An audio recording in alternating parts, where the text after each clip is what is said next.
Oke, assalamualaikum warahmatullahi wabarakatuh. Pejuang dolar di sini. Pada kesempatan kali ini, seperti biasa, saya ingin bertrading lagi di Binance Futures. Kali ini saya open short di Phantom ya, Phantom USDT per virtual. Di atas ada Doge USDT. Ini untuk Doge ini minus terus ya. Bentar minus, bentar profit. Kena cut loss nggak mau, profit juga nggak mau. Jadi di sini saya memutuskan untuk open short ya di Phantom untuk merecovery beberapa kekalahan saya di 2 hari terakhir. Saya sempat kalah ya karena analisa yang kurang cermat, tetapi untungnya ya terselamatkan lah oleh stop loss. Kenapa saya open short di Phantom? Kali ini saya menggunakan strategi lama yang sudah sering saya pakai untuk trading di Binance Future, yaitu menggunakan Bollinger Band.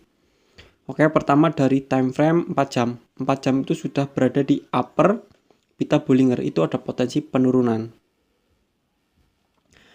Ada potensi penurunan dan sudah terjadi penurunan. Lalu yang saya pikirkan adalah untuk pergerakan dari Phantom itu gagal membuat higher high. Gagal membreakout dari resisten sebelumnya dan ini sudah terjadi penurunan, jadi saya memikirkannya itu berarti ini sudah termasuknya higher low dan ada potensi penurunan karena gagal.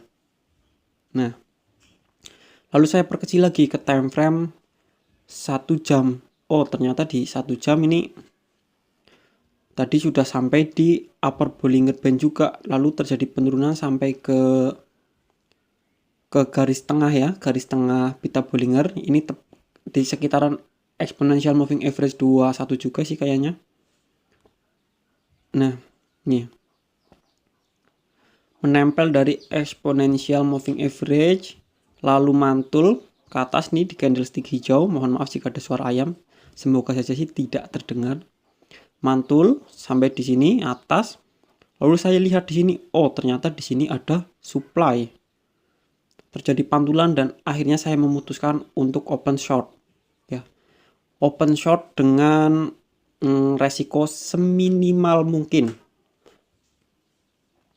tetapi dengan target profit sebanyak mungkin. Jadi saya meminimalisir stop loss dan saya mencari target yang cukup banyak di Phantom ini. Mungkin nanti bisa tembus $10 sih seharusnya ya. Saat ini masih running profit 5,3. Lalu untuk stop loss saya taruh di mana? Stop loss saya taruh di atas higher low terakhir. Di sini. Higher low terakhir. Sangat-sangat pendek. Wis, nggak masalah ya. Ini saya belum ukur ini di harga berapa. Saya baru entry tadi dan langsung flash dump lumayan, langsung profit. Sekarang running profit hampir 5. Tadi sudah lebih dari 5.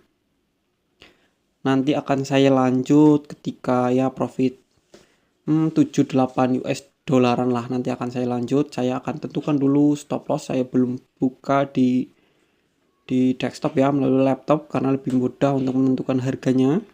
Kalau di sini saya geser-geser nggak muncul ini. Ini di harga berapa sebenarnya, saya belum buka.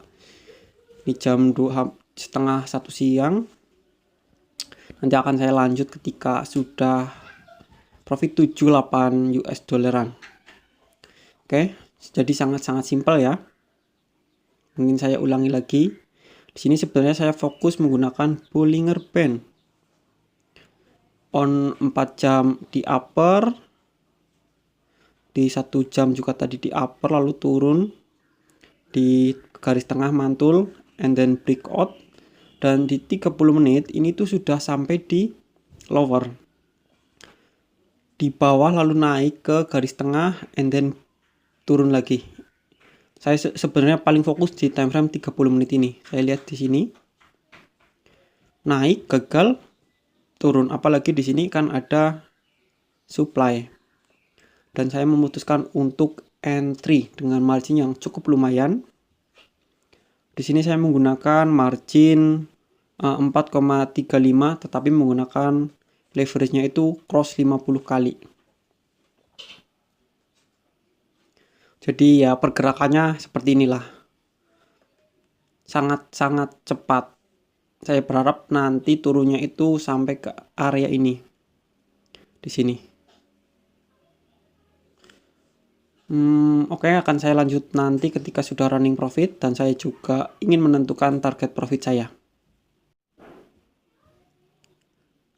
Oke, saya lanjut ya. Untuk Phantom ini stop profit dan stop loss saya tentukan. Saya sudah buka desktop ya. Untuk stop loss saya taruh di harga entry, jadi saya tidak akan minus. Ini sangat-sangat bagus ya. Ini strategi yang sangat berbahaya tapi sangat bagus juga. Stop loss saya taruh di harga entry. Tadi mana ini? 2,23 23 27 20. Ini di harga entry, jadi stop loss 0. Take profit ini ternyata cukup dekat. Sebentar lagi tersentuh. Di 2,15746. Ya, konfirmasi. Sebentar lagi tersentuh untuk Phantom ini. Semoga saja nanti tersentuh ya. Setelah saya ukur dari sini ke sini menggunakan Fibonacci, ternyata di area resisten ini itu tepat di level Fibonacci 0,618. Jadi saya putuskan saya akan menaruh di sini. Semoga saja nanti tertrigger. Dan stop loss saya tidak jadi taruh di atas. Bentar. Saya tidak jadi taruh di sini, tetapi saya taruh di harga entry. Sangat-sangat aman. Nggak ada resiko minus saat ini. Resiko terbesar adalah profit dan profit. Saat ini running profit 130%, masih saya tunggu ya. Semoga saja sebentar lagi tersentuh. Ini cara saya ya yang cukup beresiko tetapi bisa untuk menutup kekalahan.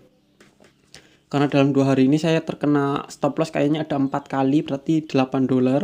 Jika ini tembus ya hampir tercapai. Ya tetap profit sih, masih profit. Modal saya kemarin hanya di 30 US dollar atau 30 USDT. Oke, saya lanjut nanti ketika sudah terkena take profit. Semoga saja sih terkena. Akhirnya transaksi saya di Phantom ya, setelah saya tunggu beberapa jam, akhirnya tertutup dalam keadaan profit 7,6 USDT. Alhamdulillah sekali bisa menutup kekalahan saya di XRP dan kemarin di Uni yang ya minus di 2, tetap di 2 USDT, dan saat ini masih ada yang minus di Doge USDT. Untuk Doge ini hidup segan mati tak mau ya. Tadi sudah minus 1,9 USDT, harusnya sebentar lagi tertutup, terlikuidasi, ternyata nggak mau terlikuidasi juga. Berarti ini hidup segan mati tak mau ini. Lanjut Phantom sajalah, Dogecoin biarin, siapa tahu nanti malam ada pergerakan naik. Untuk Phantom tadi sedikit ada drama ya, dia turun sampai ke level Fibonacci 0,618 dan take profit saya itu saya taruh di bawah level Fibonacci dan ada pergerakan naik sampai tadi saya hanya profit 3 USDT-an, tetap saya hold, lalu turun, break, dan akhirnya terkena. Pending order untuk take profit saya di sini bahkan melebihi dan sekarang sedang terjadi sedikit kenaikan. Jika dilihat menggunakan Bollinger Band sih masih ada kemungkinan turun ya, tapi ya udahlah, saya ambil segitu saja cukup. Seperti itu saja ya. Sebenarnya ini strategi yang agak berbahaya sebenarnya. Jika salah sedikit saja ya terkena stop loss, karena stop loss itu saya perpendek. Stop loss saya perpendek dengan marginnya diperbesar, stop loss diperpendek dengan target yang diperbesar. Jika pertama entry langsung minus $1, $2 ya tetap terclose. Tapi kebetulan tadi tidak sampai minus terlebih dahulu, langsung hijau, jadi aman. Malah saya tidak menaruh stop loss $2, saya menaruh stop loss di harga entry. Oke, mungkin cukup ya, mohon maaf jika ada kesalahan perkataan dan lain-lain. Pejuang dolar di sini. Wassalamualaikum warahmatullahi wabarakatuh.